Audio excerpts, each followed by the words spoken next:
नमस्कार, जय हिंद, वंदे मातरम। सभी का अभिनंदन और स्वागत एनडीसी निःशुल्क क्लासेस में। आपका हार्दिक अभिनंदन है।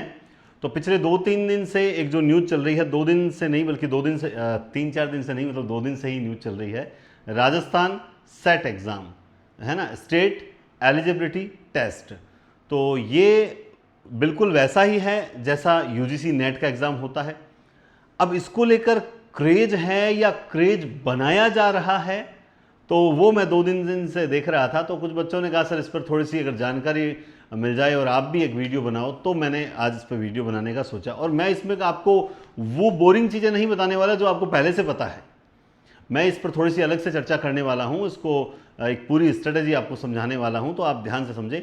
देखिए, पिछली बार ये 3 साल पहले हुआ था और उससे पिछली बार अगर देखें तो ये 10 साल बाद सेट एग्ज़ाम। ऐसा लग रहा था जैसे स्टूडेंट्स भूल गए हैं कि सेट नाम से भी कोई एग्ज़ाम होता है। अच्छा, तो ये जब 10 साल बाद आया तो सर क्या ये क्रेज़ था? मेरे हिसाब से क्रेज़ नहीं था। बोला सर ये क्रेज़ क्यों नहीं था? क्रेज़ क्यों नहीं था? तो क्रेज़ न होने के पीछे कारण ये था कि यूजीसी नेट का एग्ज़ाम जो है वो साल में 2 बार होता है।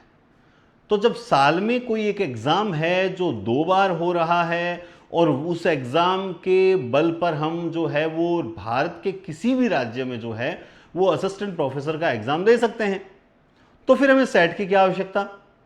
तो यहाँ एक ये पॉइंट उठता है कि भाई फिर हमें सेट एग्ज़ाम की क्या आवश्यकता? लेकिन आवश्यकता रहती है, मैं बताता हूँ क्यों।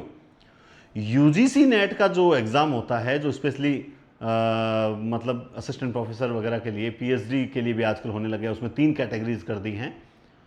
तो वो एग्ज़ाम इतना लेंदी और इतना हैवी होता है कि जो लगातार अनुभवी हैं वो तो इसे 10-10 बार भी निकाल जाते हैं। लेकिन जो फ्रेशर बच्चे होते हैं, जो अभी तक बीए कंप्लीट करके आए हैं, बीएड कर रहे हैं, एमए प्रीवियस में है या फाइनल ईयर के अंदर हैं, या जो मतलब फ्रेशर बच्चे कह सकते हैं, जो पहली बार सेट नेट एग्ज़ाम देने जा रहे हैं, उन बच्चों से नेट का एग्ज़ाम क्लियर नहीं हो पाता है। तो ऐसे में क्या किया जाए? तो ऐसे में हमारे पास एक हथियार होता है, वो होता है सेट का एग्ज़ाम। क्योंकि सेट के एग्ज़ाम में पूरा फोकस जो रहता है वो साहित्य पर ही रहता है। अगर मैं हिंदी की बात करूं या फिर मैं किसी अन्य सब्जेक्ट की बात करूं तो सब्जेक्ट पर फोकस रहता है। तो सर नेट में भी तो सब्जेक्ट पर फोकस रहता है? नहीं रहता। मैं इस बात को उदाहरण से स्पष्ट करता हूं हिंदी के। देखिए, हिंदी में क्या होता है, नेट क्या करता है, आपने 10वीं से लेकर एमए तक जो कुछ भी पढ़ा है, कहीं से भी कोई भी पंक्ति पूछ लेगा ये पंक्ति किस कवि की है। हालांकि उन्होंने एक सब्जेक्ट, एक सिलेबस निर्धारित कर रखा है, लेकिन फिर भी उसका थोड़ा सा लेवल बड़ा कठिन रहता है, टफ रहता है। तो सर इसका लेवल कैसा रहता है? इसका लेवल जो है वो साहित्य बेस, क्योंकि ये चूंकि राजस्थान में हो रहा है, तो और पिछली बार बांसवाड़ा यूनिवर्सिटी को इसका टेंडर दिया गया था, एक तरह से जिम्मा दिया गया था। इस बार ये जो एग्ज़ाम करवाने जा रही है वो कोटा यूनिवर्सिटी है। तो जैसे ही मुझे ये सूचना मिलती है ना, देखो मैं अगर साथ साथ चाय पीऊँ तो आपको कोई दिक्कत तो नहीं है, क्योंकि चाय ठंडी हो जाएगी मेरी। तो जब इसका पूरा जिम्मा इस बार जब यूजीसी नेट को दिया गया, सॉरी कोटा यूनिवर्सिटी को दिया गया, तो मेरे दिमाग में पता है पहला क्वेश्चन क्या आया? मेरे दिमाग में पहला प्रश्न ये आया कि कोटा यूनिवर्सिटी के जो पेपर का पैटर्न है वो किस प्रकार का रहता है। तो मुझे उसी पर फोकस करना है, क्योंकि पेपर जब कोटा यूनिवर्सिटी बनाएगी तो उनके जो प्रीवियस ईयर के कोई मान लो क्वेश्चंस हैं, उनके कुछ और पेपर्स हैं, उनसे थोड़ा आइडिया मिल जाता है कि कोटा यूनिवर्सिटी का फोकस इस तरह से रहेगा। जैसे अपने अधीनस्थ बोर्ड का पैटर्न एक अलग रहता है, आरपीएससी का पैटर्न अलग रहता है, तो उसको ध्यान में, तो बहुत सी चीज़ें हैं जो हम डिस्कस करेंगे। आइए, परीक्षा कब होगी, इसका सिलेबस क्या है, योग्यता क्या है, फुल जानकारी है ना, हम लेते हैं। देखिए, सबसे पहले हमारे 3 साल का जो इंतजार था वो खत्म होता है। स्पेशली मैं आप युवाओं से, जो फ्रेशर बच्चे हैं, उन बच्चों से कहूंगा कि आप लोग इस वीडियो को अच्छे से देखें, अच्छे से सुने, आपके लिए बहुत फायदेमंद सिद्ध होगा। तो सबसे पहले आप देखिए,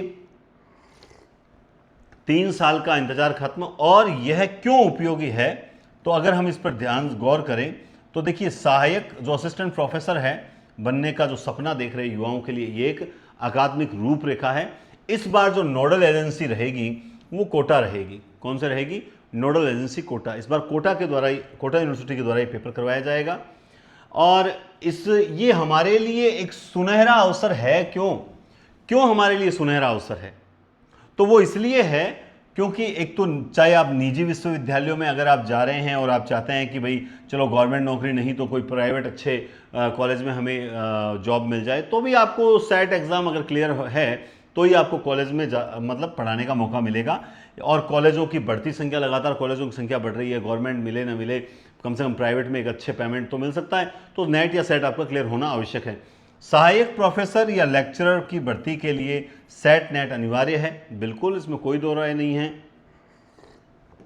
और इस एग्जाम से उच्च शिक्षा में भी आपके रोजगार की असीम संभावनाएं होती है। एक चौथा पॉइंट अगर मैं आपको बताता हूं तो आपको यूं बता सकता हूं कि भाई आपके कॉन्फिडेंस अप के लिए सेट एग्जाम क्लियर होना जरूरी है। अगर नेट नहीं तो सेट कम से कम आपका क्लियर होना चाहिए, ठीक है। हाँ, अब उसके बाद देखते हैं, एक दुर्लभ अवसर है राजस्थान में सेट का इतिहास। बिल्कुल साहब, एक दुर्लभ अवसर है, क्योंकि पहले ये 10 साल के बाद आया, इस बार ये 3 साल के बाद आ रहा है। 2013 के बाद ये 2023 में हुआ था और अब ये वर्तमान में 2026 में हो रहा है। यानी कुल मिला के पिछले 13 वर्षों में ये दूसरी बार एग्जाम हो रहा है। मैं फिर बोल रहा हूं, नेट का एग्जाम जो है वो कठिन, टफ होता है। इसलिए जो फ्रेशर युवा हैं वो अगर नेट एग्जाम की प्रिपरेशन करना चाहते हैं तो उससे पहले उनका टारगेट सेट का एग्जाम रहना चाहिए, क्योंकि ये यूजीसी नेट की रूपरेखा भी तैयार करेगा और आप लोगों के लिए इजी रहेगा। इसलिए मेरे हिसाब से आप लोगों को ये फोकस करना चाहिए। 2013 में इसे आरपीएससी द्वारा करवाया गया था। 2023 आया तब गुरु गोविंद गुरु जनजातीय विश्वविद्यालय यानी जो बांसवाड़ा है उसको दिया गया था। और इस बार ये जिम्मा दिया गया, नोडल एजेंसी है जो इसकी है वो कोटा है ना। आगे चलते हैं। जैसे कि प्रोफेसर बीपी सारस्वत जो कुलपति हैं कोटा विश्वविद्यालय, उन्होंने कहा है कि प्रदेश में इस साल सेट होने जा रही है, इसके लिए राज्य सरकार और उच्च शिक्षा विभाग से पत्र मिला है। विश्वविद्यालय स्तर पर प्रारंभिक तैयारियां शुरू कर दी गई। अब मुझे बताओ, राज्य सरकार ने जब इस प्रकार का जिम्मा किसी को दिया है तो इसका मतलब राज्य सरकार जो है वो आगे मतलब कॉलेजों की संख्या बढ़ाने वाली है और कहीं ना कहीं असिस्टेंट प्रोफेसर की भर्ती एक बार फिर से दस्तक देगी। तो इससे पहले कि असिस्टेंट प्रोफेसर भर्ती आ जाए, आपका सेट क्लियर नहीं हो या नेट क्लियर नहीं हो, फिर आप घबराओ कि काश अगर होता, इतनी अच्छी पोस्टें आई हैं तो फिर मैं भी शायद असिस्टेंट प्रोफेसर बनने का सपना साकार करता। तो उससे पहले आप लोग जो है इस सेट एग्जाम को फोकस करें। लेकिन सर हम तो राजस्थान के विद्यार्थी फर्स्ट ग्रेड और सेकंड ग्रेड में उलझे हुए हैं, तो क्या करें? अरे वो उलझे हुए नहीं हो, वो तैयारी चल रही है, वो तैयारी आपके साथ साथ चल रही है। अगर आप फर्स्ट ग्रेड सेकंड ग्रेड की कर रहे हो तो इसका मतलब आपकी यूजीसी नेट और आपकी सेट की तैयारी साथ साथ हो रही है, ठीक है। आवेदन कब से, कितने विषय हैं, क्या पैटर्न रहेगा, आइए हम इसमें थोड़ा सा देखते हैं। देखिए, इसका जो ब्लूप्रिंट है पेपर का वो नेट पैटर्न पर ही आधारित है। इसका मतलब ये होता है कि इसमें भी जो कुल प्रश्न होते हैं वो 150 प्रश्न आते हैं और मतलब 2 अंक प्रति प्रश्न, यानी कुल 300 अंकों का प्रश्न पेपर होगा और 3 घंटे बिना किसी ब्रेक एक साथ 3 घंटे का पेपर होने वाला है, जिसमें नेगेटिव मार्किंग 0। अब देखिए पूरी विज्ञप्ति मतलब आ जाती है, तब अगर मान लो कुछ चेंजिंग होती है तो हम आपको उस वक्त अपडेट कर देंगे। लेकिन फिलहाल इसमें माइनस मार्किंग जो है ना वो नहीं है, पिछली बार माइनस मार्किंग नहीं थी। ये एक इसमें बहुत बड़ा बेनिफिट आपको मिलता है क्वालिफाई करने के लिए, क्योंकि क्वालिफाइंग एग्जाम है ना, क्वालिफाइंग एग्जाम में के अंदर माइनस मार्किंग नहीं रखते हैं। पेपर फर्स्ट और पेपर 2 को अगर हम देखें तो पेपर फर्स्ट जो है वो आपका फाउंडेशन, यानी जो आप टीचिंग और रिसर्च एप्टीट्यूड को जानते हैं, मतलब आप में वास्तव में शिक्षक अभिरुचि कैसी है, आप शिक्षक बनने के योग्य हैं या नहीं हैं, आप में क्या क्वालिटीज हैं, उसको जानकारी, और प्लस एक जनरल नॉलेज या बेसिक नॉलेज पर आधारित एक पेपर होता है जिसमें सीमित क्वेश्चन आपको सही करने होते हैं। इसके अलावा सेकंड जो होता है वो आपकी विशेषज्ञता जांच करने के लिए आपके सब्जेक्ट का पेपर करवाया जाता है, ताकि उससे हम पता लगा पाते हैं, वो पता लगाते हैं कि भाई सब्जेक्ट पर आपकी कितनी पकड़ है। तो ठीक है, ये हमारे सब्जेक्ट का होता है। आपके मुख्य शैक्षणिक क्षेत्र में गहन ज्ञान जानते हैं, दोनों पेपर जो है वो 3 घंटे की अवधि में होते हैं। तो सर इसमें कितने, इसमें जहां तक 50 ही प्रश्न आएंगे, है ना, और अभी तक इस पर थोड़ा सा कोई और भी कुछ अपडेट मिलते हैं तो हम आपको सूचित करते रहेंगे। लेकिन जैसे मतलब ये पैटर्न बदलते रहते हैं। जैसे मुझे याद है आज से 10 साल पहले यूजीसी नेट जो होता था उसमें पहला पेपर होता था वो 60 क्वेश्चन का आता था, फिर 10 क्वेश्चन आप छोड़ सकते हैं, आपको करने 50 ही होते थे। फिर और दूसरा पेपर होता था उसमें हिंदी के 50 क्वेश्चन आते थे, और तीसरा पेपर होता था उसमें हिंदी के 75 क्वेश्चन आया करते थे। फिर क्या हुआ कि उन्होंने थोड़ा चेंजिंग किया, फर्स्ट पेपर में केवल 50 क्वेश्चन ही रखे और सेकंड पेपर थर्ड पेपर था। फिर उन्होंने और चेंज किया, सेकंड पेपर और थर्ड पेपर को हटाकर पूरा एक ही कर दिया, यानी एक 50 क्वेश्चन का पेपर और एक पूरा 100 क्वेश्चन 150 क्वेश्चन का पेपर रख दिया। तो ये पैटर्न जो रहता है ना। और इससे पहले मुझे याद है सेट एग्जाम जो हुआ था ना, ये देखो आप 2013, इस वक्त जहां तक मैं इसमें श्योरिटी नहीं बताऊंगा क्योंकि मैंने ये दिया था ये पेपर, तो शायद उसमें क्वेश्चन 100 ही थे, उसमें 150 क्वेश्चन नहीं थे। उस वक्त सेट के एग्जाम में जो हुआ था उसमें 100 ही प्रश्न थे, 150 नहीं थे, मुझे जहां तक पूरा याद है। फिर भी चलो ये कोई चर्चा का विषय नहीं है, हम बात करते हैं, आगे चलते हैं। अब देखिए जो इसमें 30+ विषयों पर ये जो सेट का एग्जाम होने वाला है, अगर आप साइंस से संबंधित सब्जेक्ट देखें तो कंप्यूटर साइंस है, केमिकल साइंस है, एप्लीकेशन अर्थ साइंस है, इलेक्ट्रॉनिक साइंस है, एनवायरमेंट स्टडीज़ है, लाइफ साइंस है, और अगर कला मानविकी में देखें इकोनॉमिक्स है, education, geography, history, home science, polity, और अगर आप वाणिज्य में देखें कॉमर्स है, management, law, library science, English language में देखोगे इंग्लिश, हिंदी, राजस्थानी, संस्कृत, उर्दू, इन विषयों पर जो है वो सेट का एग्ज़ाम कंडक्ट होने वाला है। फिर अगर हम बात करें, देखो ये मोस्ट इंपॉर्टेंट एक पैटर्न है, जो कुछ विद्यार्थी जिनका अदर एक्टिविटीज़ में या फिर अदर जो चीज़ें हैं, जो अनावश्यक चीज़ें हैं, उनमें ध्यान नहीं है, उनको पढ़ने में ही आनंद आता है, उनको अपने सब्जेक्ट में विशेषज्ञता प्राप्त करनी है, तो ऐसे बच्चों के लिए सेट एग्ज़ाम एक ऐसी धुरी है जो क्या करता है, लगातार उन बच्चों को सब्जेक्ट पढ़ने पर जो है वो एक तरह से मोटिवेट करता है। और उससे होता क्या है, उससे होगा ये कि राज्य सरकार के आदेश से जो कोटा यूनिवर्सिटी पेपर करवाएगा, आप लोग उसकी तैयारी कर रहे हो, आपको प्रमाण पत्र मिल जाएगा, आप सब सेट क्लियर कर लोगे। निजी और सरकारी कॉलेजों में भर्ती होती है, लेकिन आप सहायक प्रोफेसर भी बन सकते हैं। सेट केवल एक परीक्षा नहीं है, ये राजस्थान के विस्तारशील उच्च शिक्षा नेटवर्क में आपके प्रवेश का एक आधिकारिक पास है। एक जो ये ना, आपको कहीं एंट्री करने के लिए आपको जो पास चाहिए ना, तो असिस्टेंट प्रोफेसर एग्जाम में बैठने के लिए आपको एक पास हासिल करना है, और वो पास यही है, ये एक टोकन है। इसके बिना आप नेट या सेट के बिना आप असिस्टेंट प्रोफेसर एग्जाम में नहीं बैठ सकते हैं, है ना। चाहे आपके पास पीएचडी है, चाहे आपके पास एमफिल हैं, कोई मायने नहीं रखता, आपके पास सेट का एग्जाम या नेट का एग्जाम क्लियर होना बहुत ज़रूरी है। और अब अगर हम आगे देखें तो क्या करें, उच्च शिक्षा विभाग से निर्देश प्राप्त हो चुके हैं, विश्वविद्यालय प्रशासन और विशेषज्ञों की बैठक हो चुकी है। अब आपके पास सिर्फ और सिर्फ आधिकारिक अधिसूचना जारी होनी बाकी है। उस आधिकारिक अधिसूचना में अगर कुछ परिवर्तन होते हैं, कुछ अपडेट आता है, कुछ पेपर को लेकर अपडेट आता है, कुछ सिलेबस को लेकर अपडेट आता है, प्रश्नों की संख्या को लेकर अपडेट आता है, माइनस मार्किंग को लेकर अपडेट आता है, तो हम, या फिर एग्जाम डेट कब निर्धारित की जाएगी, इनको लेकर अपडेट आता है, तब हम वापस उपस्थित होंगे और फिर हम आगे देखेंगे। नेट आधारित और विषय लगभग तय हैं, आपकी तैयारी आज ही शुरू कर दीजिए, क्योंकि आपको इसका वेट नहीं करना। ये तो सिर्फ एक फॉर्मेलिटीज या फिर सैद्धांतिक पक्ष आएगा, नियम और मतलब रूल्स एंड रेगुलेशंस आ जाएंगे, वो कोई फर्क नहीं पड़ता।